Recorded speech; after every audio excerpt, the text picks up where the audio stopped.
를 하면서 우리의 가장 큰 고민과 낙심 중에 하나는 이제 업다운이죠. 충만했다, 식었다, 뜨거웠다, 냉랭해졌다 하는 게 참 우리가 힘든 거 아니겠어요, 그죠? 참 그를 받아내고 용서하고 사랑할 마음이 참 충만하다가도 어느 순간 그냥 그는 마음이 싹 달아나서 너무 힘이 드는 거죠. 확신 있고 믿어질 때는 될 것 같고 또 할 것 같았다가 또 식어지면 안 될 것 같고 못 할 것 같고, 그렇죠? 근데 여러분, 이런 롤러코스터를 타는 역사가 되게 깊죠. 사실은 에덴 동산의 아담부터 그리 살았다라고 하는 것이니까 저나 여러분이 그냥 나만 그런다 뭐 이건 아닌 거죠. 하나님께서 온 세상 만물을 다 창조하시잖아요. 그리고 가장 늦게 아담을 창조했어요. 그리고 선물처럼 아담에게 이것들을 주시면서 여러분, 아담에게 이름을 짓게 했습니다. 그래서 하나님이 창조하신 건데 아담에게 이름을 짓게 했다라고 하는 것은 하나님께서 아담에게 이것들을 위임 맡기신 것들인 거죠. 네. 그러니까 여러분, 그렇게 아담이 하나님께서 만드신 우주 만물들을 받고 그에게 이름을 짓게 만들고 했을 때 여러분, 그의 감격과 설렘이 얼마나 대단했겠어요, 그죠? 어느 것 하나도 이것은 내 것입니다, 뭐 이런 말은 이런 생각은 뭐 온강생심 할 수 있었겠어요, 그죠? 모든 것임을, 하나님의 것임을 부인할 수 없었을 거다라고 하는 거죠. 시간이 지나면서 하나님이 주신 모든 것이 자꾸 마땅해서 가는 거예요. 당연해서 가는 거예요. 그러다가 점차 어떻게 생각이 되냐면 원래 내 것 같았던 거죠. 감사도 없고 은혜도 없는 거예요. 이게 일반적으로 우리가 살아가는 우리의 모습들 아니겠어요? 여러분, 그냥 내가 건강한 거에 대해서 정말 가슴 앞 깊숙한 어떤 감사 뭐 이런 거 요즘 어떻게 있으세요? 참 대단한 것들이었는데 처음에 구원의 선물과 구원의 감격, 여러분 그 첫사랑 얼마나 우리에게 놀라웠었습니까, 그렇죠? 근데 어느 순간 이게 마땅해졌어요. 당연해졌습니다. 그리고는 그냥 이게 마땅히 원래부터 내 것처럼 느껴진다라고 하는 거죠. 여러분, 결국은 뱀의 모양으로는 사탄이 너 하나님 될 수 있다. 아니, 네가 원래 하나님이다. 여러분, 시간도 원래부터 네 거고 너라는 존재도 너라는 인생도 너의 삶도 다 원래부터 네 거란다. 여러분, 이런 말에 아담이 주저하지 않고 선악과를 입에 넣습니다, 그죠? 여러분, 성경 공부를 하면서 가장 많이 받았던 제가 질문 중에 하나는 하나님은 왜 그 먹으면 안 되는 선악과를 아담이 보지 못하는 곳, 손이 닿지 않는 곳에 두시지 않고 눈만 뜨면 보이고 길만 났으면 보이고 손만 들면 딱 따먹을 수 있을 만한 그런 자그마한 나무로 그는 에덴 동산 중앙에다가 빛을 내두셨는가? 이 질문 참 많이 받았거든요. 여러분, 그 대답을 아시죠? 하나님은 아담에게 하나님을 하나님으로 인정하는가 인정하지 않는가 그걸 보시기 위함이라는 거죠.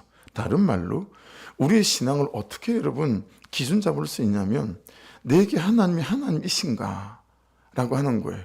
아니면 하나님보다도 더 하나님 같은 어떤 것들이 내 자리를 대신하게 되어지게 될 때 내 신앙과 내 믿음이 어떤 상태에 있는가 정말 돌아볼 수 있는 기준이 되고 척도가 될 수 있다라고 하는 것입니다. 그래서 여러분, 업다운에 쏘고시면 안 돼요. 롤러코스터에 쏘고시면 안 됩니다. 핵심은 그때마다 나는 하나님을 하나님으로 인정하지 않는 아담이 된다라고 하는 것이 팩트예요. 예. 이때 내가 하나님을 하나님으로 인정하지 않는 아담이 될 때 내가 사는 삶의 방식이 무엇입니까? 자기 소견에 오른 대로, 내 감정이 이끄는 대로, 내 욕구가 주장하는 대로, 그리고 내 정욕대로 내 현실에 따라 사는 사람이 되어지는 것 아니겠습니까? 그렇죠? 여러분, 성경 66권 중에 여러분 이런 성경의 주제를 갖고 있는 성경이 있어요. 그게 사사기죠. 그들의 소견에 옳은 대로 살았더라 라는 거예요. 하나님 없었습니까? 있었습니다. 근데 그들에게 하나님이 하나님으로 인정되지 않아요. 하나님이 아닌 거예요. 자기의 소견에 옳은 대로 사는 거예요. 여러분, 그래서 사사기 때 끊임없이 그들이 하나님께 요구했던 게 있어요. 뭐예요? 왕을 달라는 거였어요. 왕을 주세요. 근데 여러분도 저도 똑같을 수 있어요. 왕이 있으면 안전할 것 같았거든요. 왕이 있으면 외적의 침입에 자기들이 이길 수 있을 것 같았거든요. 근데 여러분, 그 당시 실제 왕은 누구였어요? 하나님 아닙니까? 그렇죠? 근데 그 하나님 제껴놓고 자기들의 눈에 보이는 왕을 달래는 거죠. 여러분, 우리하고 똑같지 않아요? 하나님이신데 우리는 눈에 보이는 내가 손에 쥐고 있고 내 안전을 담보할 수 있는 그 어떤 다른 왕을 달래는 거예요. 이게 돈일 수 있고요. 이게 집일 수 있고요. 이게 어쩌면 나를 사랑해주는 남편일 수도 있어요. 그리고 정말 나에게 순종적인 아내일 수도 있고요. 우리는 각기 다른 모양의 왕을 구한다라고 하는 거죠. 그래서 그 하나님이 인정되지 않으니까 자기 소견에 옳은 대로 하고 싶은 대로 살아가는 거예요. 그래서 여러분, 사사기는 7가지 패턴으로 이루어져 있어요. 이걸 세븐 사이클이다 이렇게 불러요. 예. 사사기 말씀을 할 때 이거 소개했던 것 같은데요. 사람들이 막 하나님이 아니니까 죄를 짓고 우상 숭배하고 다른 왕을 추구하고 구해요. 그러니까 하나님이 진노하시죠. 그래서 하나님이 이방 민족들을 통해서 이스라엘에게 침략되게 하죠. 예. 그래서 여러분, 참 고난은 내 죄보다 참 약하고요. 일단 시작 자체가 그래요. 죽이겠다고 이방 민족을 불러들인 것이 아니고 내 백성을 내 백성으로 돌이키기 위한 이방 민족의 침략이니 항상 고난은 내 죄보다 약하다는 것을 알 수 있어요. 여러분, 그러니 어떻게 회개해요? 막 살려주세요. 잘못했어요. 막 호소해요. 그럼 하나님께서 반드시 사사 한 사람을 세워요. 택하신 사사를 세워서 그들을 구원하죠. 그러고 나면 6번째 사이클이 이제 평화가 임해요. 안전해져요. 예. 그러고 나면 반드시 여러분, 그 구원을 이루었던 사사가 죽습니다. 그 말은 말씀이 죽는다는 얘기고 은혜가 죽는다는 얘기고 믿음이 죽는다는 얘기와도 같아요. 그렇게 되어지잖아요. 그럼 또 자기 소견에 옳은 대로 정욕에 이끌려 사는 거예요. 그리고 우상 숭배하고 죄를 짓죠. 다시 반복돼요. 다시 하나님의 진노가 임해요.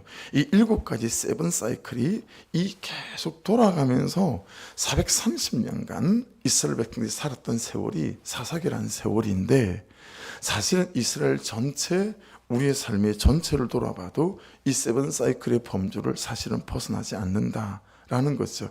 여러분, 이 세븐 사이클 중에서 언제 그들이 우상 숭배와 죄에 빠집니까? 그들이 안정감이 있을 때, 평화가 있을 때, 소위 그냥 우리가 알아듣기 쉬운 말로 말할 때 등 따숩고 배부를 때, 쏙 썩이는 사람 없고 불편할 것도 없고 그냥 딱히 그리 아쉬운 것도 없어요. 막 부자는 아니지만 그냥 대하마트 가서 일주일 살 장을 볼 수 있을 만한 그런 재정은 있어요. 그리고 여름 휴가 때면 3박 4일 가족 담아 싣고 그래도 저 동해바다든 뭐 인천 앞바다든, 그죠? 어디 가서 잠깐 쉴 수 있는 여유 정도 있고 그냥 그 정도쯤 되는 거예요. 막 항상 부족하다 생각이 들긴 하지만 그래도 그냥 보통의 사람들이 누리는 정도는 누리고 살아가는 그 범주, 이게 등 따숩고 배부른 때인 거죠. 그때 모든 사람들에게 뭐가 죽습니까? 말씀이 죽습니다.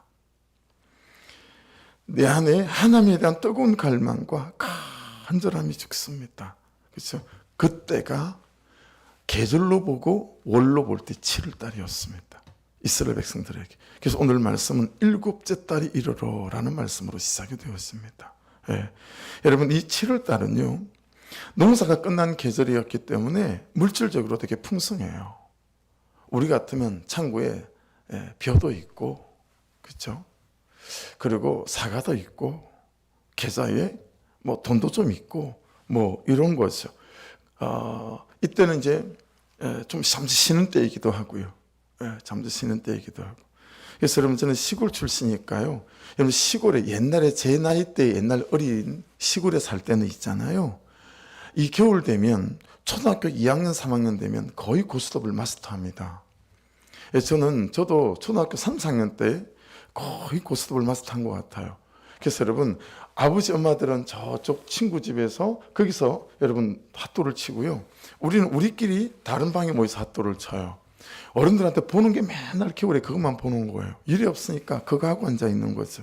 그래서 저는 여러분 노름 종류를 저는 못하는 게 없어요. 여러분 600이라고 들어보셨습니까? 고스톱 600, 도리지구땡, 월남뽕은 아세요? 월남뽕. 제가 노름 종류를 거의 마스터 다 지금도 다 해요. 그 언제 배웠냐면 초등학교 다 배운 거예요. 농번기 때. 예. 그러니까 이스라엘 백성들도 7월달 되면 이제 곡간도 넉넉하고 그러니 여러분 하나님을 딱 안 찾기 좋은 그런 때다라고 하는 거예요. 어떤 성경학자들은요 이 7월을 추수와 파종하고 추수하는 그 중간 시절이다라고 해석하는 성경학자들도 있거든요. 그러니까 농사일이 막 바쁘지 않은 거죠. 농사일이 바쁘지 않으니까 더욱 하나님께 가까이 갈 수 있는 절호의 기회다라고 하는 거예요.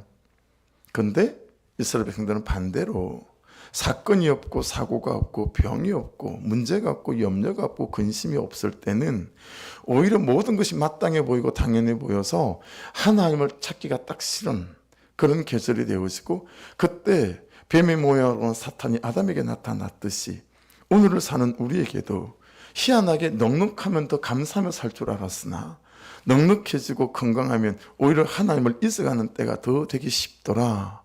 그래서 7월달이 너무 중요한 거예요. 영적인 7월달. 그래서 여러분 하나님은 이 7월달에 굉장히 큰 두 개의 그런 절기를 3개 나눠놨어요. 그 중에서 이제 가장 중요하다 말할 수 있는 게 7절에 나오는 7월 10일 대속죄일이에요. 대속죄일. 1년 중에 유일하게 대제사장이 에봇을 입고 지성소 안에 들어가 이스라엘 모든 만백성의 죄를 뒤집어 쓰고 하나님께 용서를 구하는 날, 그게 7월 10일 이 대속죄일이었다라고 하는 것입니다. 네. 여러분, 그래서 퐁퐁을 화장실에 두지 않으시죠? 싱크대에 두시죠? 식용유는 어때요? 장롱에 놓으십니까? 아니잖아요. 싱크대에 두시잖아요. 하나님도 절기를 배치하시는 것이 7개의 절기를 그렇게 배치를 해 놓으셨어요. 그래서 그 가장 부유하고 하나님 찾기 힘들 때 그 7월 10일에 대속죄일을 딱 세팅해 놓으신 거예요. 여러분, 이 대속죄일의 가장 상징적인 행동은 대제사장이 에봇을 입었어요. 에봇 그림으로 보신 적 있죠? 여기 12 보석이 달리고 우림과 둠밈, 판계라는 그것도 이 안에 있고, 그리고 이 에봇이 여러분 발가락까지 치렁치렁 늘어지는 건 아닙니까? 드레스처럼 그죠? 그리고 그 끝에다 뭘 달죠? 24개의 석류방울을 달아요. 조그마한 짤랑짤랑짤랑 소리가 나는. 그리고 대제사장의 몸무게를 견디어서 대제사장의 몸무게를 견딜 만한 끈을 발목에다 묶어요. 그리고 지성소로 들어가요. 지성소로 들어가서 이스라엘 백성의 모든 일련의 죄를 어떻게 속죄하냐면 대제사장이 요제와 그제로 제사합니다. 이렇게 하나님을 높이고 또 이렇게 하나님을 올리는 제사의 이 방식, 몸짓, 이게 요제와 그제거든요. 그러니 여러분 계속 대제사장의 몸에서 무슨 소리가 나겠어요? 짤랑짤랑짤랑짤랑짤랑해요. 계속 이러고 하나님 그분께 제사를 드리니까. 그래 지성소 바깥에 있는 성소에서 다른 제사장들이 계속 짤랑짤랑짤랑 거리면 뭐가 돼 있는 거예요? 그럼 대제사장이 여전히 살아있고 예배하는 거죠. 어느 순간 짤랑짤랑 소리가 안 나면 대제사장이 죽은 거예요. 그러면 여러분 아무도 못 들어가는 족족 죽으니까요. 하나님의 현현이 실제하는 장소였기 때문에 그 끈을 가지고 대제사장 이 시체를 끄집어내는 거죠. 그게 상징적인 여러분 행동이었습니다. 여러분 석류방울 소리가 들리지 않는다는 말은 대제사장이 죽었다는 말이죠. 대제사장의 속죄로 이스라엘 백성들의 죄가 죽어야 하는데 누가 죽은 것입니까? 그 죄를 들고 들어온 대제사장이 죽었다라는 거죠. 그 말은 이스라엘의 죄가, 우리의 죄가, 나의 죄가 하나님의 용서를 비껴갔다라는 거예요. 그렇지 않아요? 하나님께서 그 모든 죄를 받으시면 여러분 대제사장이 다 제사를 드리고 지성소에서 나오지 않겠어요? 근데 그 대제사장이 거기서 죽었다라고 하는 것은 하나님 그분께서 우리에게 대한 용서를 하지 않으시는 뭐 그런 대목 아니겠습니까? 그러면 그 지성소에는 들어간 대로 다 죽으니까 그렇게 대상의 시선을 끄집어내는 거예요. 여러분 7절에 나오는 대속죄일에 이스라엘 백성들이 그래서 다시 각성하는 것이 무엇이겠습니까? 이 10월 10일 날 그들이 각성하는 것은 하나님이 하나님으로 인정되어지는 각성을 하는 거겠죠. 그렇죠? 하나님은 살아계신다는 각성을 하고 나는 죄인이다라는 각성을 하고 나는 하나님의 죄 용서 없이는 안 되는 인생이다라는 각성들을 이 7월 10일 대속죄일에 하게 되지 않겠어요? 여러분 지금은요 하나님께 용서되지 않는 나의 죄, 하나님께 받아들여지지 않는 나의 삶, 하나님께 받아들여지지 않는 나의 존재, 이런 일은 이제는 일어나지 않습니다. 왜 그렇습니까? 오늘을 사는 우리에게 대제사장은 예수 그리스도이기 때문에 그렇습니다. 예수 그리스도가 나의 대제사장으로 십자가에 죽으시고 우리를 구속하시고 대속하셨기에 여러분 우리가 예수 그리스도 이름으로 우리의 죄를 고백하고 회개할 때마다 우리의 죄 용서는 절대로 하나님께 비껴가지 아니하고 여러분 우리의 죄가 용서되어지고 용납되어져서 다시 살아가는 선한 역사들이 나타나게 될 줄로 믿습니다. 그러니 오늘을 사는 우리에게도 가장 치열한 싸움은 무슨 싸움이겠어요? 1절을 다시 보십시다. 일곱째 달에 이르르는 그 달 초하루에 성회로 모이고 첫 번째 성회로 모이는 거예요. 이게 여러분 우리에게 치열한 싸움이어야 됩니다. 예. 여러분 코로나를 지나면서 모이지 않았잖아요.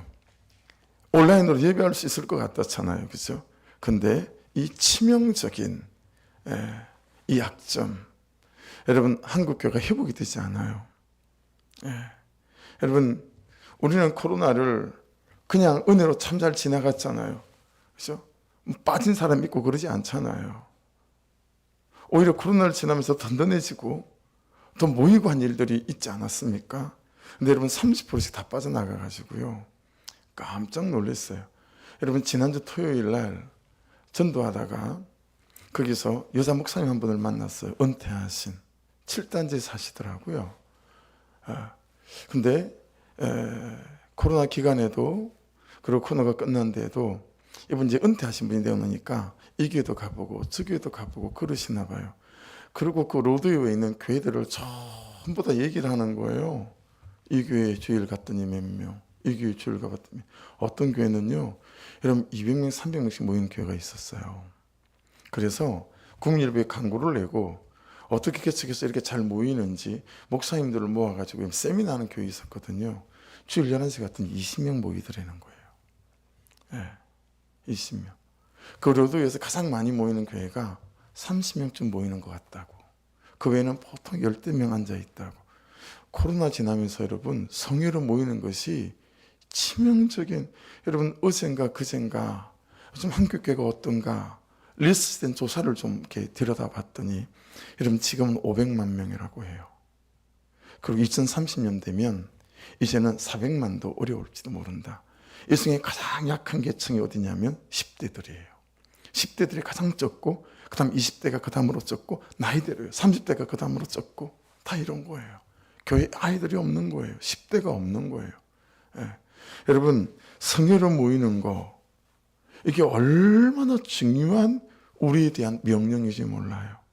예배로 주의 몸된 교회에 모여서 같이 예배하고 여러분 이게 얼마나 중요한 거냐면 여러분 서울대학교에서 사법고시를 준비하는 사람들은 여러분 서울대학은 굉장히 큰 거 아시죠? 그래서 서울대학은 한 건물에서 한 건물 이런저런 다른 과로 이동하는 걸 걸어서 가는 게 힘들 정도로 되게 크단 말이에요. 그래서 만약에 경영학부 학생이 또는 다른 인문학부 학생이 자기가 사법고시를 준비하면 절대로 여러분 경영학부 도서관이 다 따로 있어요. 서울대는. 거기서 공부하지 않는다라는 거예요. 왜 그러냐면 거기 공부해가지고 붙는 애들이 없대요. 치열하지가 않으니까. 근데 법학부 그 도서관에 가서 다 공부를 한다는 거예요. 그러면 태도가 다르대요. 7시 되면 도서관에 빈자리가 없이 다 앉아있대요. 다 앉아있대요. 그리고 여러분 앉으면 점심을 먹을 때까지 아무도 일어나지 않는데요. 아무도 일어나지 않으니까 나도 일어날 수가 없대요. 나를 그래서 지킬 수가 이길 수가 있다라는 거예요. 점심 먹고 들어오면 아침부터 나와 놓으니까 한 30분씩 1시간씩 책상에 엎드려 조는 학생들이 많대요. 근데 여러분 12시 반 1시 딱 되면 전부 일어나서 다시 또 책을 보기 시작한다는 거예요. 그리고 저녁 먹을 때까지 아무도 일어나지 않는데요.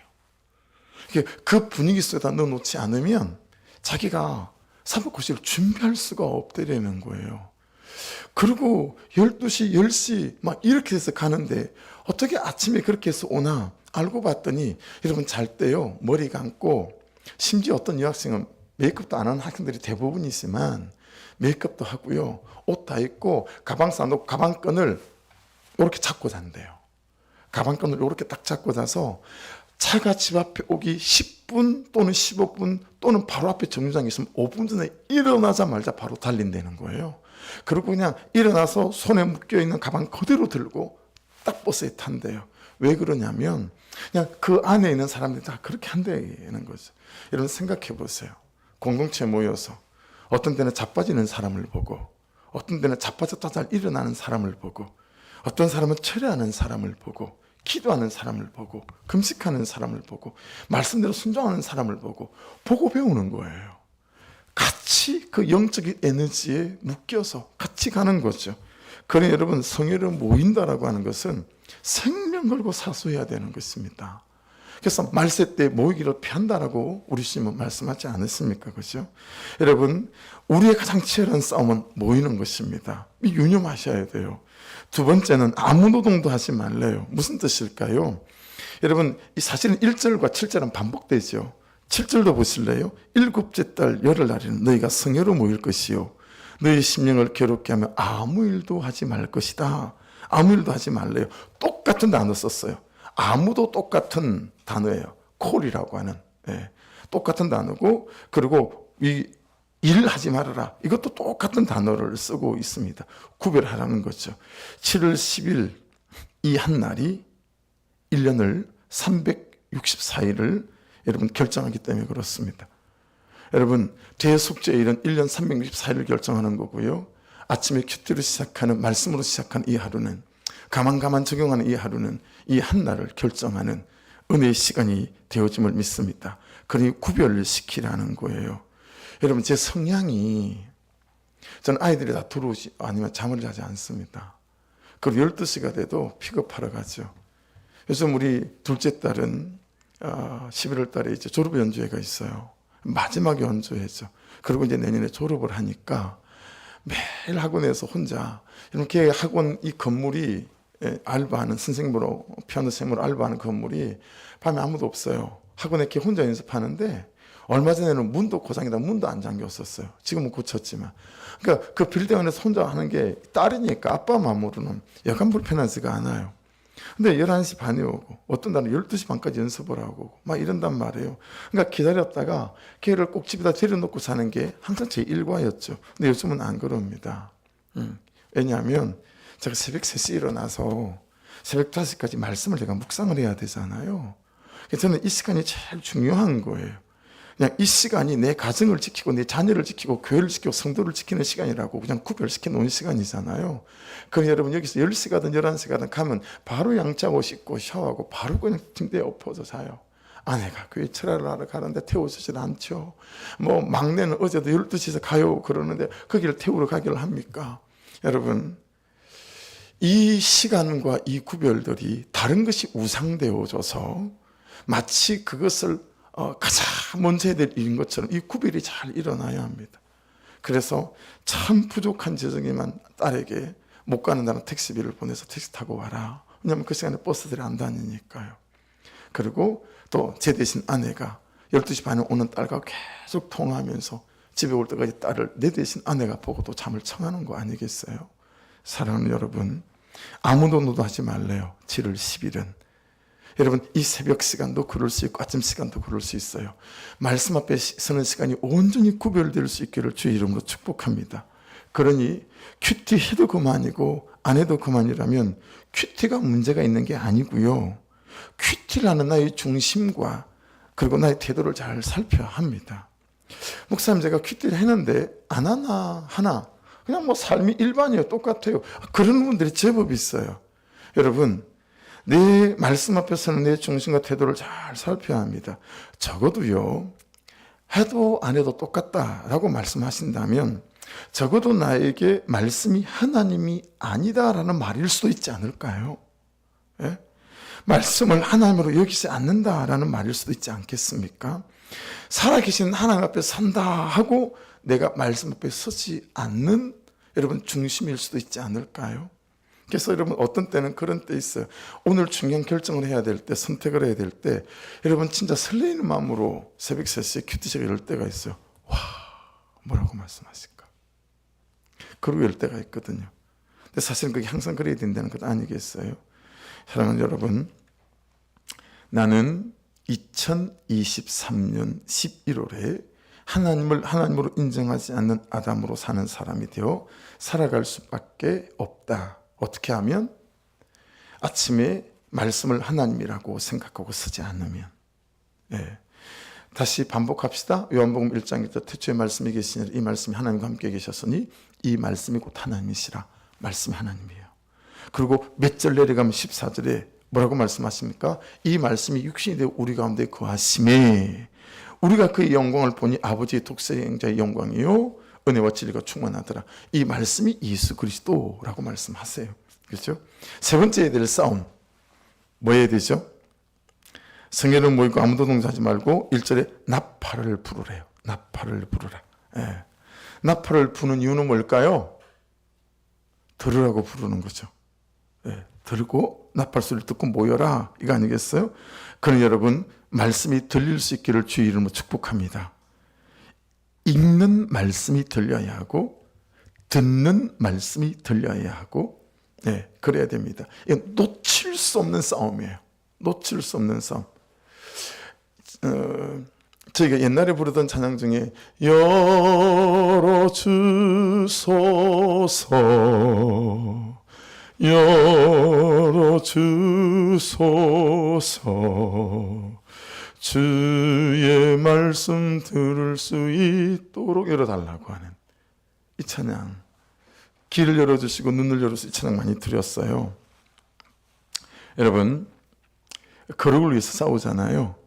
그럼 눈도 열리고 귀도 열리는 것 같아요. 예.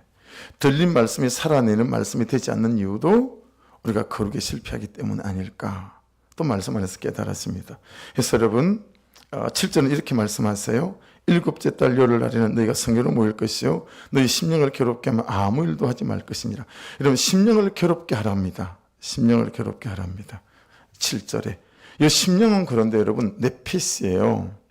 이게 말 그대로 한글로 치면 네 마음을 괴롭게 해라 이런 뜻이 되는 게 아니겠어요? 근데 이 심령을 네피스라는 단어를 썼어요. 무슨 뜻이냐면 영혼을 숨쉬게 하다, 생명을 숨쉬게 하다, 마음을 숨쉬게 하다 이런 뜻이거든요. 근데 괴롭게 하다라고 하는 것은 안 하니까 회개, 통해, 자복, 분수령적인 해결을 말해요. 그러니까 여러분 이런 거예요. 괴롭게 하라는 말이지만 사실은 심령의 살아나게 만들으려는 거예요. 뭘로요? 회개함으로, 통해함으로, 자복함으로. 그러니까 여러분 정말 우리가 받아야 될 복 중의 복, 나를 살리는 복은 회개하는 복인 것 같아요. 예, 통해하고 자복하고 분수령적인 회개의 복. 그게 여러분 내 몸, 건강, 인생, 심령, 우리 가정 다 살리는 진짜 복 중의 복은, 나를 살리는 복은 이 분수령적인 회개의 복이다라고 하는 것입니다. 말씀으로 내가 안 보이면 내가 나에게 무슨 회개거리를 찾을 수 있겠습니까? 그렇죠? 잘한 것밖에 없고 당연한 것밖에 없고 마땅한 것밖에 없는데 말이죠. 아담의 큰 죄에 주신 것들이 당연하게 생각되었던 거, 마땅하게 생각되었던 거, 가장 편하고 좋은, 가장 원하는 삶은 아닐지 몰라도 여러분 인생의 가장 아름다운 결과를 만들어내는 삶은 두 가지. 여러분도 알고 저도 아는 거. 하나님, 제 죄만 보고 가겠습니다. 두 번째, 하나님, 제가 살아계신 하나님만 보고 가겠습니다. 할렐루야. 이게 여러분 인생의 가장 아름다운 결과를 만들어내는 거예요. 그래서 오늘 제 큐티 제목도 이거예요. 인생의 가장 아름다운 결과를 만들어내는 삶은 뭐냐면 내 죄만 보고 가는 삶이고 하나님만 보고 가는 삶이에요. 할렐루야. 그래 여러분 너무 지치지 마시고 너무 힘들어하지 마시고 괴로워하지 마시고요. 여러분 그냥 내 죄만 보고 가십시다.